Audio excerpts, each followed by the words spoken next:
question that we get a ton, and I even get personally from friends and family is, Seth, when should I hire a financial advisor? It's a great question. Okay, now, obviously I'm biased. I am a financial advisor, right? But we'll cover that later. So here's kind of the approach I'm going to take to answer that question. On the one hand, there's what people actually do, meaning the actual circumstances that we find that people come to our office and reach out to hire us. And then there's probably what people should do. And the two aren't necessarily the same. So let's cover both of those. Okay. So first and foremost, what do we find just kind of anecdotally, the circumstances under which people reach out to us to hire us? A lot of times it's at a big life change. And you can imagine, right? If you go through a big life transition, so think like the big ones, right? So either a marriage or a divorce, or maybe birth of a child, death of a loved one, you receive an inheritance, unexpected job change, and all of a sudden your financial world is turned upside down, or your world in general is kind of in flux. You go, oh my goodness, I need some advice, right? And people reach out. And so that's, in a way, that's a good thing, right? Because it's kind of life prompting you to kind of consult with a professional to help out. But in a way, it's kind of a bad thing, right? So hiring a financial advisor is a big, important thing. And you want to make that decision when you're not under duress, right? So you don't want to be under any kind of a circumstance where you're stressed or where there's a lot going on. You want to kind of be in a calm state of mind and be able to think clearly and take your time when you're choosing a financial advisor. Again, that's where it comes to, what people actually do versus what they probably should do.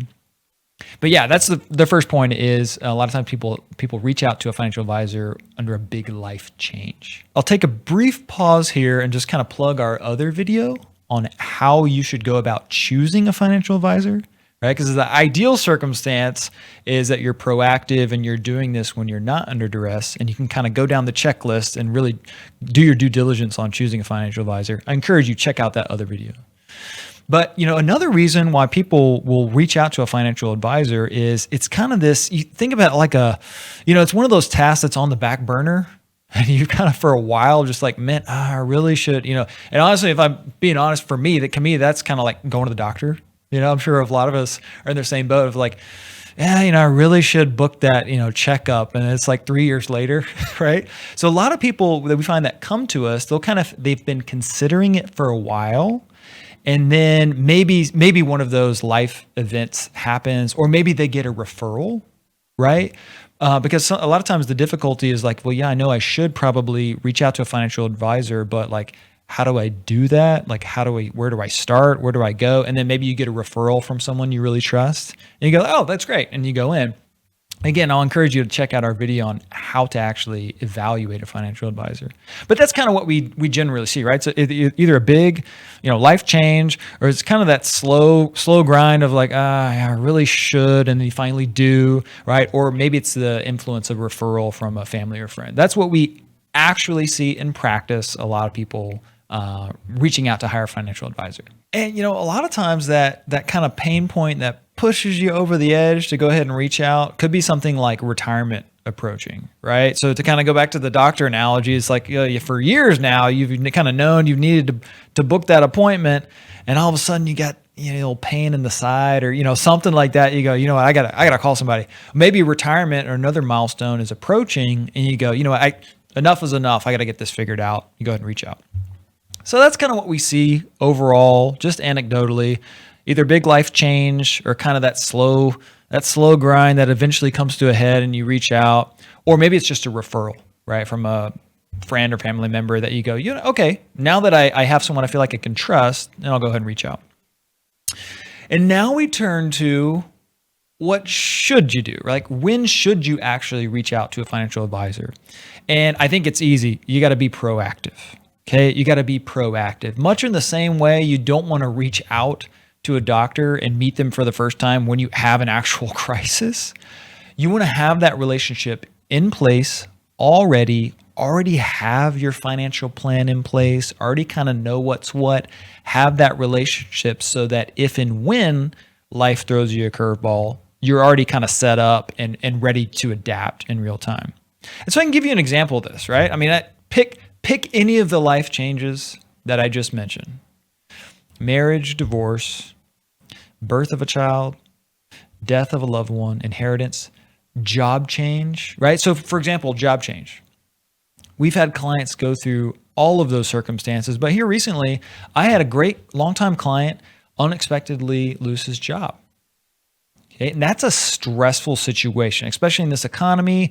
His particular role, he's in demand, but it's very niche. And so all of a sudden he calls me up, "Hey, I don't have a job. My income stopped." Okay. We were able to navigate that, right? I mean, in the course of a 15-minute phone call, right? We were able to pull up his financial plan and go, "Okay, here's the emergency fund that you have in place because of our planning together. Here's how much time you have to comfortably maintain your lifestyle, be intentional about searching for the next role." Boom, peace of mind, done, right? The flip side of that, I've also had people call our office for the first time. "Hey, nice to meet you. I just lost my job. Will you help me?" We can answer the question in the same way. It's just we have to go through the financial planning process to get there, right? So there's a lot more of a heavy lift of like, let me, get all your documents and get you built out and do the tax return, look at your pay stub, right? Let me look at your spending. I mean, so there's more work that takes to get to that answer. So you can kind of start to see it's better if you already had that legwork done. Okay. So hopefully, I've driven the point home. It's best to be proactive. Okay. When should I hire a financial advisor? Now. Again, I'm a financial planner, right? I do feel strongly that everyone can benefit from financial advice. But again, if that's something that you feel like, if you agree with that, right, then I think sooner the better, right? So here's the other thing: is maybe you agree with that and you go, "Yeah, I agree. I should be proactive. I should go ahead and hire a financial advisor now." But then maybe you're kind of doubting in the back of your mind. I was like, "Well, would I be a good client?" We actually get that question a lot. If people doubt whether or not a financial advisor wants to work with them. And maybe you're thinking, "Well, do I have enough money? Do I have enough income? Am I old enough? Isn't that just like a retirement thing?" Let me correct those misconceptions. One thing I will brag about our industry, okay, and I don't often sing the praises of the industry as a whole, right? Because I think there's a lot going on there that could be improved. But one thing I've been really pleased with in recent years is the diversity of service models, the diversity of business models, and different niches that different financial advisors serve.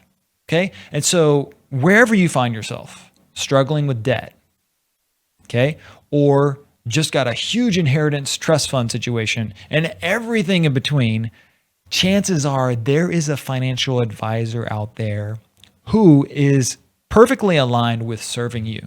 Okay. You just got to look, right? You just got to look. And so I would say, a lot of times, and that's why our office offers a complimentary initial consultation, is to help gauge that, right? Of gauging, are we a fit for you? What questions do you have about us? But then likewise, right?